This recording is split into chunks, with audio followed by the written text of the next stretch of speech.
Jollibee, di na. Ang damdamin ko! Ano ba tayo? Friends, pero bawal ka manligaw sa iba. Pati na lang kayo lahat! Pati nanay at tatay niyo! Talento! Nakaikot na. Hindi mo pwede i-ghost ang tagay, boy! Ang taas na naman ito!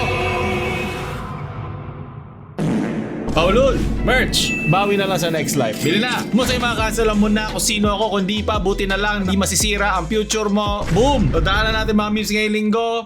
Gusto na ako ng damdamin ko. Anong kulay ng Power Rangers mo? Ayoko yan. Dilawan! Jonas brief lang ang kailangan ko suot dyan. Sino ba naalala mo? Na ang taas naman ng ating mga pangarap. Pero mabuti yan, dyan nagsimula ang future mo pag mataas ang pangarap mo. Sunod mo na lang yung tiyaga pagkatapos. Iniwan mo ko na maaga, pera. Dumating ka na 15 at nung sumunod na araw, di mo na ako naalala. Rest in peace, oh. Sunod. Ingat kayo, ha. Maraming sunog ngayon. Bumbero. Mali ka naman ng tama! Puro kasi biro, eh. Biro nga! Papagbiro ka na, ya. Alam mo, nakuha naman na yung buong proseso ng mga mangyayari pagkatapos niya. Kailangan mo nga naman ng construction worker pagkatapos. Magpapatayo na naman, mag-ayos, mag-renovate na naman kaya. Puro ka bumbiro na, ha? Mukhang pinagbibiro. God, tara swimming talaga.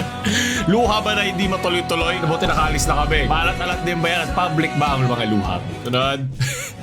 Ano ba? Ilan ba? Leche. Nag-viral kasi yan yung minumuto na ako ng damdamin ko. Pero minsan mga tao, pero hindi rin naman. Pwede rin naman yung mga gusto mo sanang lugar sa buhay. O mga gusto mo sanang nadaanan sa buhay. Pwedeng kurso. Pero wag kayo ma-pressure na dapat tama at di nagkamali yung gusto mo. Alam ko, meron tayo iba't ibang mga pinagdadaanan sa buhay na pwedeng do or die o talaga hindi ka pwede magkamali. Pero para sa mga ibang tao na masyado lang ino-overthink ang mga bagay-bagay na hanggang sa punto na hindi ka na makapag-decide at lagi ka na lang parang hinihingal habulin susunod mong desisyon, doon ka magkakaroon ng anxiety. At habulin ka nun, doon ka magkakaroon ng mas marami mga problema pag yun ay nilamon ka na. Pinagdaanan ko yan at ayokong pagdaanan nyo yan. Or kung pagdadaanan nyo talaga, wala talaga kayong choice at marami kayong responsibilidad sa buhay, mas gugustuhin ko na malagpasan nyo ang problema ngayon. Siyempre. Sunod! Naman eh! Ano ba? Panaginip na lang ang lahat, hindi na yan mangyayari. Naway mag-ghost ka na lang sa kababuyan mo. Dumb ways to die. So many dumb ways to die. Pero ikaw, ayop ka. 2 feet lang kasi ang gamit niya kaya hindi umabot. Kailangan mo ng 50 feet. So baka yung nakapaligid dyan, bibilangin pa yan. Sarod. Nilunod. Masyado to realistic, boy. Pili na kayo ng ating merch sa description, pin comment. Uy, strawberry pala to, no? Mumultuhin ka din yan. Ay, multuyo. Manamis na miss. Strawberry nga. Miss ko na ang kanyang strawberries. Best in Shine.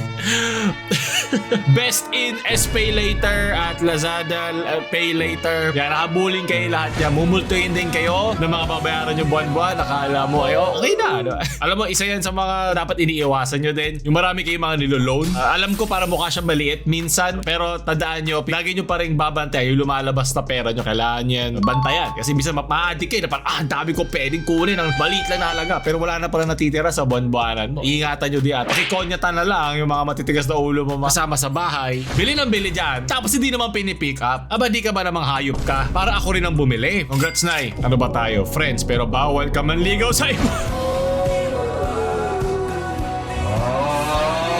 Parang siya na puwento, wala label. Binulto ka. Bumulto ka ng damdamims. Damdamims pala to. Yun lang, it all liter correct. Tawag dyan ay mga tanga, hindi yan friends. Ang galing nyo, hayop kayo. Ikaw bibili ka ba sa 7-Eleven o Dali o saan mang sari-sari store tapos walang label? Nakakatakot yun. Di mo alam anong nilagay sa loob na yun. Katangahan. Wala namang label. Anong label ka na ba, Antoinette? Sunod. Pumutok ugat ko sa inyo. Tapos ko lang. Katapos. Ano? Ikaw na lang wala, oh. Nakaikot, no? Ayan. Hindi mo pwede i-ghost ang tagay, boy. Darating at darating yan para responsibilidad sa buhay. Pag yan ang aga nyo, ang bibilis nyo. Tapos sino na? Susunod na. Oh, Jan, ikaw na sunod. Jan, galaw-galaw, Jan. Okay na. Bawal tanggihan ng tanggero. Sa ika nga nila, ako lagi ang nagtatagay. Nalala ko yan. Nakakamiss din yan. Minsan pa nga, napipilitan pa ako. Kailangan ko tumagay para tumagay siya eh. O, tatagay ako. Tara na. O, sige, ako pa maunang malasing. Mamamali lahat yan. Hindi lahat yung madadagdagan. Nalala ko lang doon yung mga sa noisy eh. Pag ikaw yung napili magsusulat doon sa mga noisy, mga may ingay, magugulo. Para kang Diyos. Pagsiluhod kayo. Mga mahihinang nilalang. Sunod. Nagkakaya po ka, no? Oh, bakit? Paano mo naman? Nasa yun yung cellphone ko agad eh. Oh, ikaw. Taga-tondo ka, no? Bakit? Paano mo nalaman? Ito na, tol. May gigil na agad yung buwan ng bibig ko. Simula pa lang. Ano? Nalaman mo. Nagatondo siya. Sunod. Ayaw nyo makapaglaro sa akin? Eh di wag! Mamatay na lang kayong lahat! Pati nanay at tatay nyo! Pati mga alaga nyo sa bahay nyo! Mamatay na kayong lahat! Men, hinay-hinay lang. Boy, nakalaki na yung panlait niya sa akin. Hindi ko na kinaya. So, ayaw niyo may paglaro sa akin. Wala nang iba.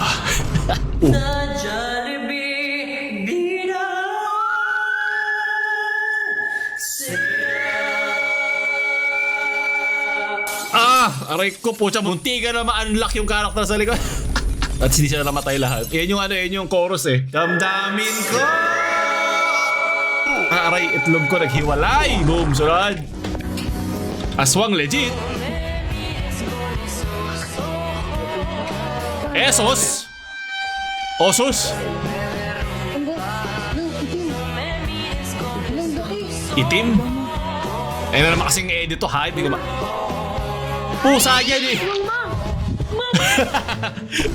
Bigyan mo ko isang picture lang naman aswang kailangan ko. Ba't wala akong makita? Ba't sobrang linaw, sobrang warak-warak na quality, kwento ng lola sa tuhod. Paano natin maniniwala niyan? Yung aswang dyan, yung utang na utang eh. Sunod.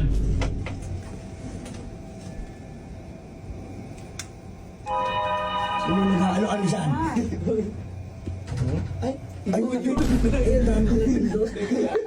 Ikaw pa. Sorry. Hino-hold yun? Pwede tanggalin? Pwede ba sabay? Pwede sabay! Ang galing! Mas may natutunan ako bago dito. Pero hindi naman nabago ang katangahan, di ba? Kahit sino pwede. Siya pa kaya galit eh. Kala niya ginawa siya no sa labas eh.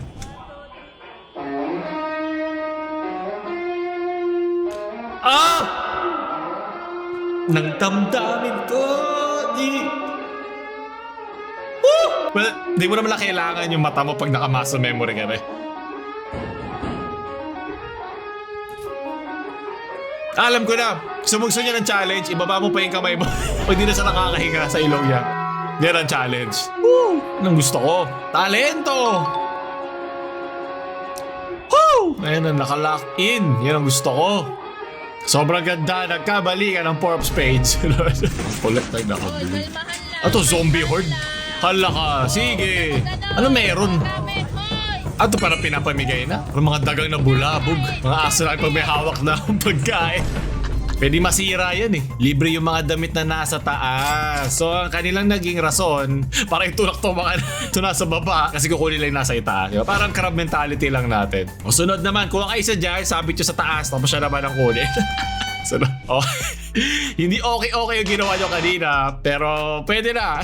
Okay na. Kaya ano lang, mas mura naman to. Pwede na sa inyo. Yobi pag nandiyan na si Crush. Ang damdamin ko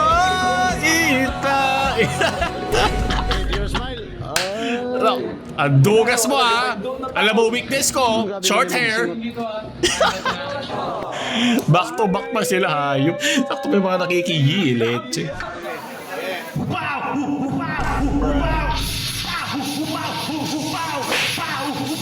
Binato pa yung sombrero. Ano? Ba't ako tinatawag? Ano? Hubad pao? Buhang-buha mo! Ang init na ulo. Kubaw ka. 1v1 sila ng Barker sa Cubao. GG. Talo ka namin. Kahit i-record mo pa sila. Kubaw. Ganit itsura ng mga pero. paano naisip ni Alden gawin to? At ako'y umaasa na hindi niya to narinig sa mismong photographer niya. Select difficulty, easy, medium, hard. Okay, ate, hindi pa Pinoy. Kulang pa. Alam ko ng context ito eh dahil diba yung maraming mga balita sa Antipolo Rizal, yung mga barilan, papatayan. Kaya nakakalungkot pero yun na lumalabas sa news eh. Diba dati pa San Jose del Monte, Bulacan. Lagi may balita dyan ng mga karumal-dumal na krimen habang ikaw ay kumakain ng iyong hapunan o almusal, di ba? Sino kung nagbabalik para sa number 1? Etibac. Only in Etibac server that they allow PK during character creation. Kung meron bang respond, dito na naman ba ulit? Pabigyan nyo naman ako. Paalisin nyo na ako dito. Antipolo area has plus 10% damage to all melees. Additionally, mythic drop is increase inside Parade. Oh my God, local hotel. Okay na nga. Yun ang sabi ko na nga. Para si... sakit ka naman sa damdamin ko pag nalaman ko pa na hindi mo pa ako inaan at meron ka pang ibang chat dyan na PLDT technician tapos bigyan may audio call sa ilalim. Pucha, alam mo na, GG.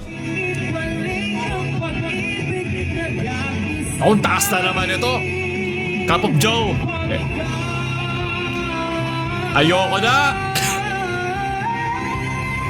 Itlog ko. No power. Hindi kinaya. The Bluetooth device could not reach you. Sunod.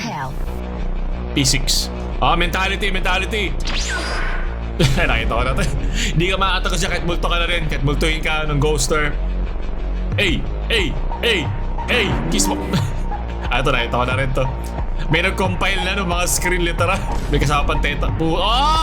Bawal mabasa sabi ni nanay. Ayoko magkasakit. Makinig lagi kay nanay.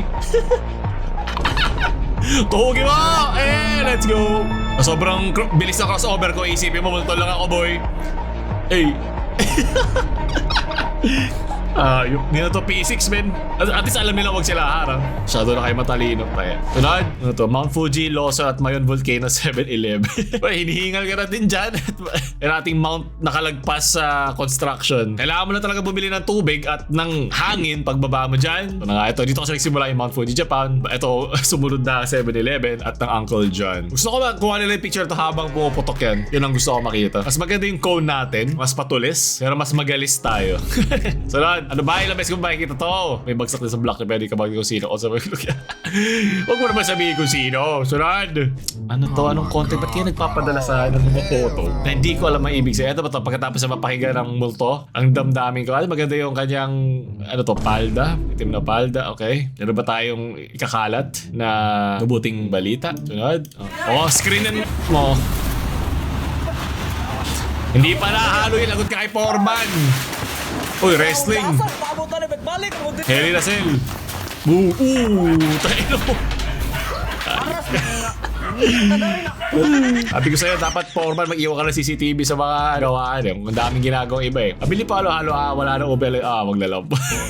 Baka umabot ka na ng gabi dyan. Dapat nung umaga, nung mainit, nung tanghali ka dapat nagsimula. Ano ba? Layo ba? Kailan naman yung pinakamasarap dyan eh. Kung wala na lang yung ubel leche plan, ako na lang gagawa sarili ko. At doon tatapos ang ating mga beef scaling ko. Maraming salamat sa mga nanonood. Bili na kayo nito. Kung hindi, mag-respond kayo sa Pilipinas. Kung like, share sa mga nalaman na Pinoy sila. Paulo na mamaalam.